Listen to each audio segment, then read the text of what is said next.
La soumission actuelle, la dernière que je vous propose, c'est la soumission à la technologie.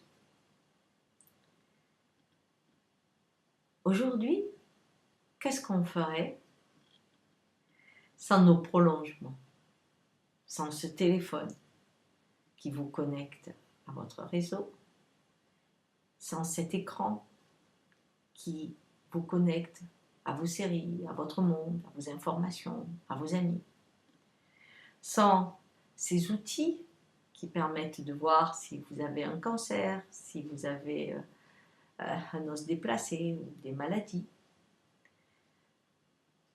Comment on ferait sans ce quotidien qui est entouré de machines?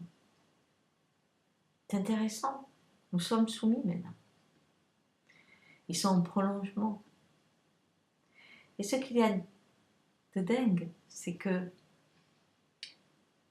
nous avons un cerveau qui utilise une toute petite partie de ses capacités. Et avec cette toute petite partie, il a créé un énorme cerveau à l'extérieur qui amène des connaissances fabuleuses.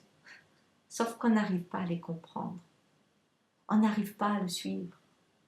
Que ce soit dans le domaine scientifique, ou quand la physique quantique vous dit il n'y a pas de temps, il n'y a pas d'espace, il n'y a pas de début, il n'y a pas de fin, votre cerveau ne peut pas l'entendre. Il ne sait pas faire ça.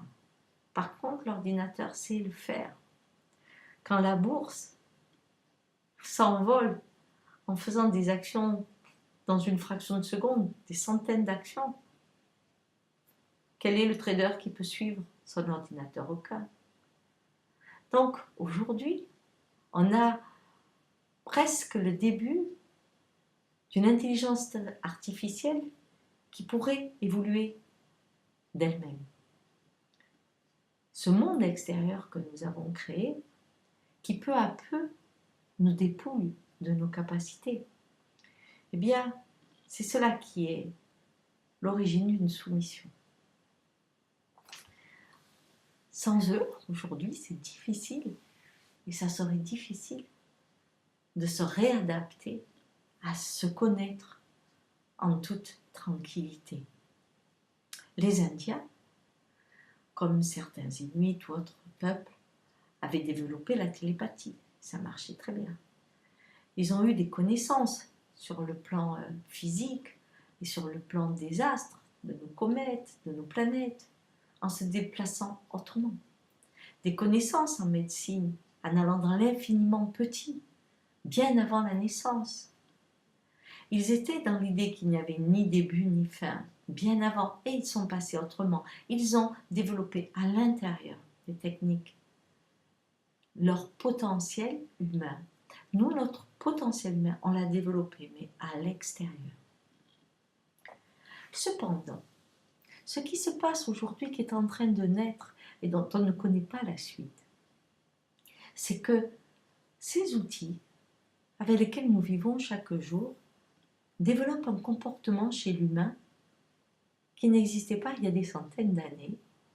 Et c'est un comportement étonnant, c'est le comportement de la transparence. On peut se montrer sur Internet, se livrer, dire tout, sachant pourtant qu'il y a des ordinateurs qui en très peu de temps vont décrire un profil, vont savoir ce que vous aimez, vont pouvoir voir votre communauté. Et là, on s'en moque, on le fait.